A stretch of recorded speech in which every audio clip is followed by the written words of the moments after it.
In this video today, I will review the latest CarPlay AI Box model from the KyeBriq brand, and the model is called BRIQ4 AGERA.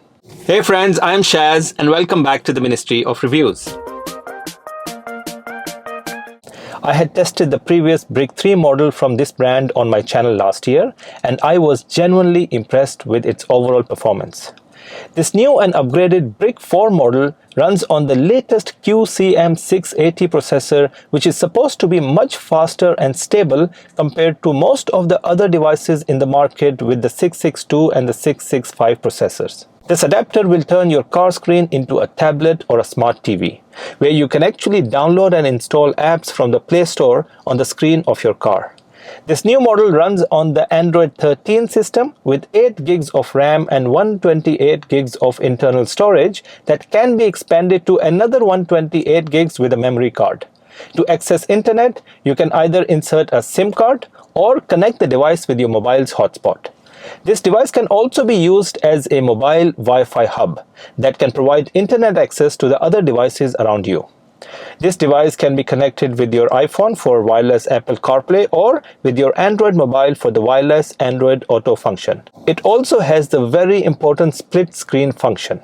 This adapter can also be used in cars without a touchscreen. You just need to connect an Air Mouse keyboard remote controller through the dual Bluetooth function on this device. Now first, let's do a quick unboxing to check out the contents in the box, and then I will connect it in my car and test the overall performance of this new KyeBriq BRIQ4 AGERA CarPlay AI box. So keep watching, guys.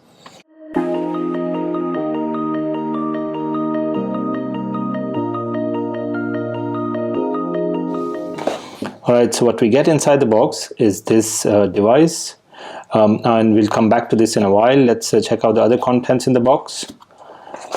So what we get is the cable and the user manual. So this is a quick start guide. You've got instructions on how to connect this device in your car. And then you get one cable. This is the cable to connect the device with the USB plug in your car, and it comes with this converter. So depending on the USB plug in your car, you might need a Type A, or if there is a Type C connection in your car like mine, we need to use this converter adapter. So this end connects with the box and the other end connects with the USB plug in the car. Alright, so now let's have a closer look at this new BRIQ4 CarPlay adapter. It's a very similar design to the previous model that we had tested on the channel. It's a very nice looking high-tech kind of a design. I haven't seen this kind of a design from other brands. Most of the brands have a very standard blockish square black design, but this one is quite nice. So you've got the name of the brand here. If you look at the other side, you get to see this chip inside. This is the transparent view. So it looks quite nice, by the way. Alright, so in terms of the connections, you get all the connections on one side. So you've got the Type C connection for power, and then you've got two slots. The one on the top is for the SD memory card, and one at the bottom is for the SIM card. And that's it. Then you've got some spacing here for air vent, so the chip inside doesn't heat up. It's a very nice, compact, very lightweight. It's all plastic, so it looks quite nice. Now let me take this out to my car, connect it, and then we start testing the overall performance of this new BRIQ4 CarPlay AI box. So keep watching, guys. Alright friends, I'm in my car. I've got this KyeBriq BRIQ4 model with me. Now what I'll do is I'll connect this with my car through the USB cable. But at the same time, I would also like to see how long does this device take to start and get to the home page or the landing page of the Android system. So I've got my stopwatch ready as well. So let me first connect this with the USB plug in my car. Alright, so let's start the timer. Okay, extremely quick to connect. It was actually less than 20 seconds. It was about 18 or 19 seconds for this device to start and get to the main home page or the landing page. And I can tell you, this is definitely one of the faster devices that I've tested on my channel. I've tested more than 75 models of these kind of CarPlay adapters, and this is definitely the top 3 in terms of the speed it takes to start and get to the main home page or the landing page. So quite impressive speed. Alright, so this is the main homepage or the landing page of the Android 13 system on this BRIQ4 device. This is a user interface, but the good thing is that it's a very customizable user interface. For example, if you want to change the wallpaper, you can do that. Right at the bottom, you get an option of adding 6 favorite applications. So this is a favorites bookmark bar, and you just need to click on the stars and pick any of the apps that are installed, or you can install more apps obviously. So for example, we pick YouTube, we pick maybe the settings. All right, so you can add these, and obviously you can go and change these. So you can long press any of these apps and it will ask you whether you want to delete it. You simply confirm and it gets deleted, and then obviously you can add some other application if you want. And then this is 3 main applications. On the main page you've got navigation, then you've got the media playing, and then you've got the contact. So you've got 3 shortcut apps on the left. This takes you to the full app view. So this icon, if you click on it, it basically takes you to the full app view. So these are all the different applications that are pre-installed on this device, but you can obviously go to the Play Store or the APK installer to install more apps if you want. This device has massive 128 gigs of internal storage, so you should not worry about downloading heavy applications if you want. You click on this, back to the main home page. Now if you swipe it to the left, then you get to see all the different applications in a different view. So if you click on this, you have one view of all apps, but if you swipe, then you get to see all the 10 apps appearing one after another. So the first set of 10, you've got the Play Store, YouTube. You can change the theme, dark or light. You've got Bluetooth connectivity to your mobile for phone calling or music. You've got the settings. X-Link is for the wireless CarPlay and the wireless Android Auto. You've got the browser. You swipe it to the left, you've got internal contacts, gallery, messaging, YouTube Music, a few of the other applications. You keep swiping and you get to see different applications in a batch of 10. So you've got the GPS, Netflix, and all these applications, and that's it. So a very nice, easy user interface. It's a very user-friendly kind of a device. You don't have to be a tech-savvy person to operate this device. Anyone can do that. So what we will do now is, in order to start testing the performance of this new BRIQ4 device, I will start testing the different functions and features and the functionality of this device through the applications like YouTube, CarPlay, and so on. So the first thing that you need to keep in mind is that you need internet connectivity to operate applications like YouTube, Netflix, or any app that requires internet connection. You need the internet connectivity, and there are 2 ways to connect internet. You can either insert a SIM card on the device, or you can connect the device with your mobile's hotspot. So there are 2 easy ways to do that. If you want to go through the convenient route, then you can just simply add the SIM card, and then it stays connected all the time. But if you connect it with your mobile's hotspot, then obviously the mobile's battery gets a bit drained. So I would always recommend having a SIM card inserted in the device, but I personally don't use that. I use the mobile hotspot, which is good for me. So if you want to use the mobile hotspot connection, you just need to go to the settings and then just go to the full settings. You get the internet and network connectivity. Go to the internet, and then you will get to see the different signals available, and just pick the one, your mobile's hotspot, and connect it, and then it's very, very quick to connect. And you should be able to see in a few seconds this connection is done. We go back to the home page, and as you can see on top left, internet is now connected. So now, in order to test the performance, I will start testing the different applications. The first application I would like to test is the YouTube app, and good thing about this is it's very, very quick to load the app. This is one way to test the performance of the processor, and this is the new fast 680 processor, and as soon as you click on any app, it takes less than a second for the app to load, and as you move up, all the thumbnails get uploaded instantly. It doesn't take much time. So let's test one of the YouTube videos. All right, so this is one of the YouTube videos. Now the good thing is that because this device is connected with my car and the system, I can actually use the steering wheel control to operate the device. So for example, I can increase the volume. To advance humanity. Okay, so I can reduce the volume as well. I can blow this up to full screen. You can see the quality is amazing. And the good thing with this app is that it doesn't lag, it doesn't buffer, it's very smooth. You can skip scenes. There you go. It's very quick to skip scenes as well. So quite happy with the performance of the YouTube app on this device. All right, so the other thing to keep in mind is that obviously this device is ideal for cars with a touchscreen because you can easily navigate around and get to the app that you want. But if you don't have a car with a touchscreen, then you can still use this device. You just need to get one of those Air Mouse remote controls that connects through the Bluetooth. You know, once it's connected through the Bluetooth, you can actually use the Air Mouse cursor to just go around and pick the application that you want. I'll give you a link of one of those remote controls in the description of this video, so it gets easy for you to just go and buy that. So we've tested YouTube working quite nicely. Now we can go to one of the navigation apps like Waze and then see how fast. So it's quite quick to connect, and then we can go and pick up one of the locations. Again, it also depends on your internet connectivity. If you've got a fast 5G internet connection on your mobile, then obviously you get the same connection speed on this device as well. We can pick one of the locations. There you go.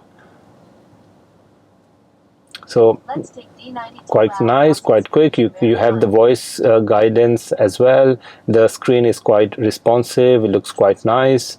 Now the other very nice thing in this device, this function which is called split screen, is one of my favorite function.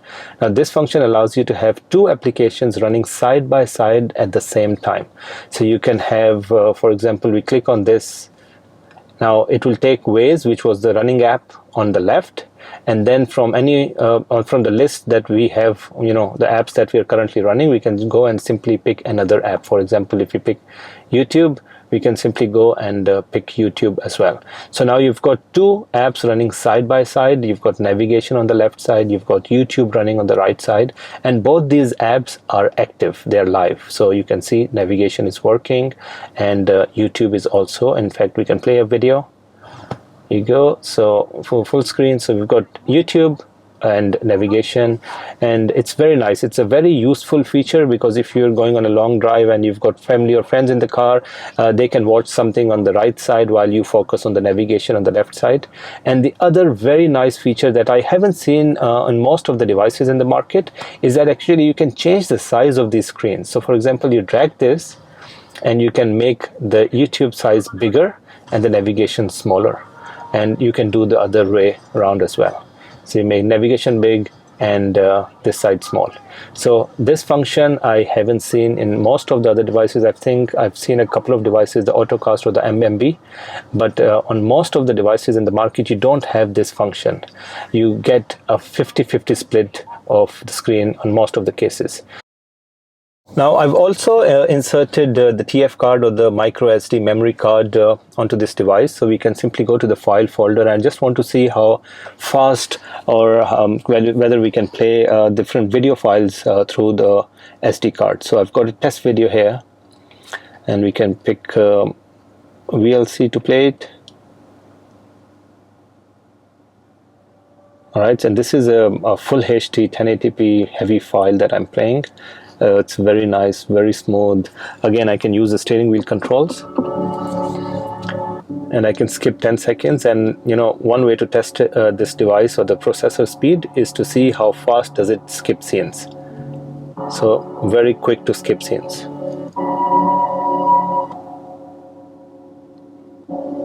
Alright, so the other app that I would like to test on this device is one of my favorite apps. It's the Live TV or the IPTV application. Now you can install this app on the device. It's free to download, but you would need your own Live TV package to play, you know, Live TV content. I've already, you know, uploaded my test package, so we can go to the Live TV app. We click on this Live TV. I've got some favorite channels set for the video test, so let's play them. All right, so very quick to load the app and then very quick to change or upload the channel. And as you can see, the quality of the channels are quite nice. Most of the channels on this package are HD, and that's why the clarity is very nice and it plays very smoothly. It doesn't lag, doesn't buffer, so quite good. So what we can also do is skip channels. See, very quick to change channels as well. All right, let's change the channels again. All right, so the live TV is working quite nicely, very quick to load the app, and then when you're moving or switching the channels, it doesn't take a lot of time. So quite happy with the live TV app as well. All right, so now let's test the all-important wireless Apple CarPlay connection for iPhones. So let's go and click on this X-Link application. It takes us to this connections page, and then what we need to do is on the iPhone, go to the Bluetooth section, open the Bluetooth and look for this new device. It's called KyeBriq. So we click on this, pair the device, allow it to sync contacts and favorites, and then click use CarPlay. That's it. So this is the connections process, and this is a one-time process. You just need to connect the device with the mobile once through the Bluetooth, and then it takes a few seconds and takes you to the home page of Apple CarPlay platform that looks like this. So one-time connection, you don't have to do this again and again, and it's very quick to connect. You know, as soon as we clicked on the last message, it took a few seconds and connected to the Apple CarPlay system that looks like this. Now this is a standard Apple CarPlay platform, so I will not explain the different functions and features of CarPlay. All I wanted to see was whether we can actually connect this new BRIQ4 device through to the wireless CarPlay system on the mobile. All right, so now let's try to connect the wireless Android Auto. So we go back to this page, we click on X-Link app. It takes us to this connections page. Then on the Android mobile, go to the Bluetooth section, and the process and the steps exactly same as iPhone. So go to the Bluetooth, look for this new device as KyeBriq, this one. Click on it and pair the device. That's it. So one simple step, and now it's connected, and we should be able to see the homepage of the Android Auto interface on the screen in just a few seconds. Again, this is a one-time connection. You don't have to actually connect this every time you sit in the car. You know, as soon as you sit in the car, as long as the mobile on your the Bluetooth on your mobile is switched on, the device will detect the connection and then load the system, either the CarPlay or the Android Auto that looks like this. So very quick to connect, just like CarPlay. Now you can also use the voice assistant like Siri on iPhones. You have the shortcut icons appearing on the left side. This is the main navigation, but if you click on this, you get the split screen view where you've got media on the right side, navigation on the left side. You click on this button again, and then you get to see all the different applications available on the Android Auto system, and you can obviously change the look and feel with the wallpaper and the icons and everything. Now I will not explain the functions and features of Android Auto in this video. All I wanted to see was whether this device can actually get the wireless Android Auto working, and as you can see, it is working. Very quick to connect, and you have all the different functions and features like making calls, navigation, listening to your own music, you know, messaging and all. All in all, guys, this was a very quick review. I've tested quite a few of the important functions and features that are necessary in the car. Everything worked amazingly well, and I can tell you I'm extremely impressed with the speed of this device. You know, the speed to start this device, less than 20 seconds, is very, very good. And when you open any of those on any of these apps, when you click on it, it takes a second or less for the app to start and load. And when you're moving from one app to another, again, it's very quick. So guys, this is another CarPlay AI box in the market that I would highly recommend. If you like it, if you want to buy this, you can simply go to the link in the description of the video. It will take you directly to the official store where you can buy this very nice KyeBriq BRIQ4 CarPlay AI adapter. That's it, friends. If you like my content, you can go and support this channel with the super thanks icon below. And if you are new to my channel, please do subscribe and click on that bell icon so you won't miss out on any of my upcoming videos. Thanks for watching, guys.